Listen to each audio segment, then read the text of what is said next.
Alright guys, this right here is just a plastic or fiberglass fishing line, you know, to fish wires through tight spaces and whatnot. So I fished it through the top of the beam and gonna fish me a run of wire to here, and then just kind of run it down to where I think the batteries are going to be. The batteries are going to be right here in the middle between the two tires right here. So I'm just going to run the wire down. I'm not really going to worry about running it through the walls. All of this will be covered up, so I'm not really concerned about that. But I am going to fish it up through here so can't see it. And then after I get that done, I will fish the two leads all the way across this beam from here, so you can see it right here. I'll fish it. I'll fish wires from here all the way across to the other side over here, and then I can run those wires down. So, and then what I'm going to use for wire again is just this trailer wire stuff again. Works real well, and it's reasonably priced. It's the cheapest way that I've seen to go so far, so I'm going to use that again.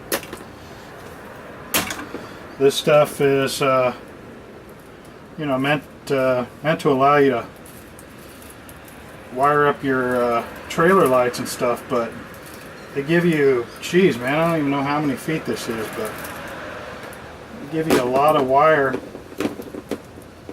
and this wasn't that expensive, so it works out real good. Probably just going to end up keep buying this. I bought this at Home Depot, actually, in the, you know, truck hitches and stuff in that area, and I like it because the wires are joined together. You know, you don't have to run separate wires, so I'm just going to run positive and negative at one time, which is real super handy dandy. And just getting it untangled, unwound here, and then we're just going to feed it through. And this this plastic fishing line here, this fiberglass line, has got a flexible end on one end.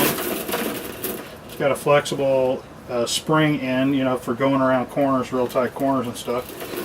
And then the other end is real solid for just running straight lines, you know, for if you need a rigid end. I got this at Harbor Freight. This is another Harbor Freight item here, and it works awesome. Used it a bunch of times.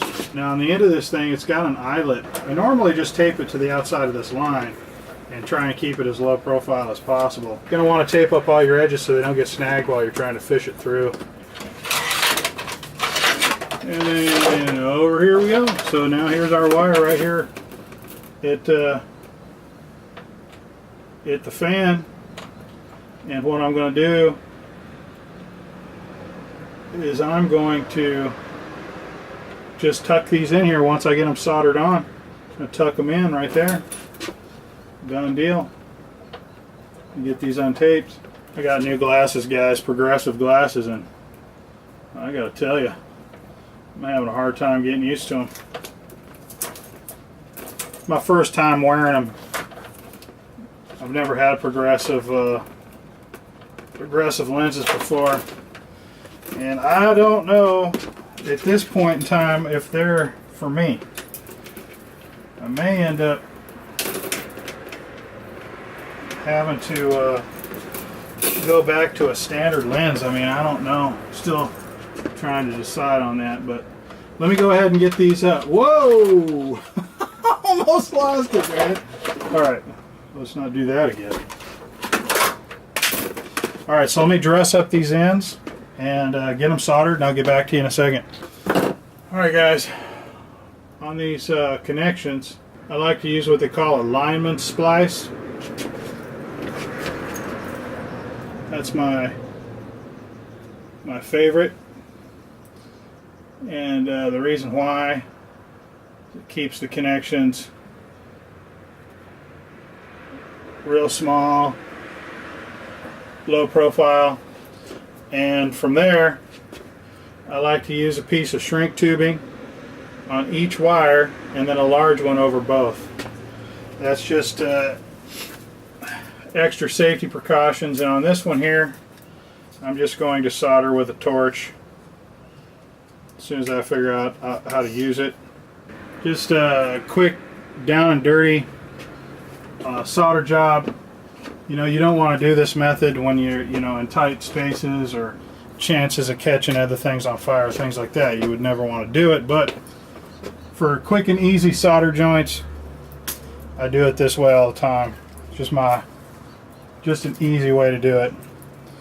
But if you're not familiar with how to use a torch real well, it might be better for you to use a soldering iron or butt connectors if you want. I try never to use butt connectors, but that's just me.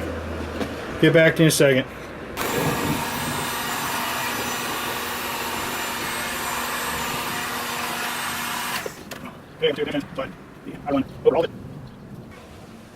There we go.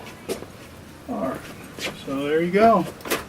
And then probably just run them on the other side of this wire loom right here.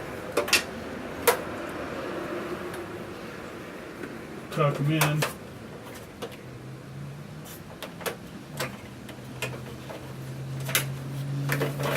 them in on the other side of this wire loom. Roll that edge around. Perfect. And then you know, this will be fed. This will be fed down the wall.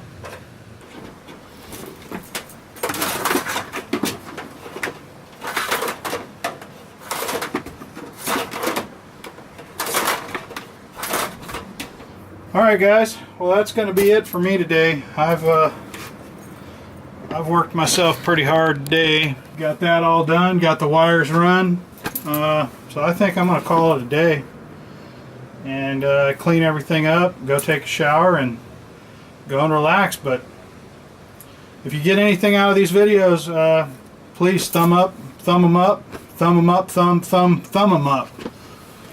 And share, like, comment, subscribe. I appreciate all your guys' support. Thanks. On that end.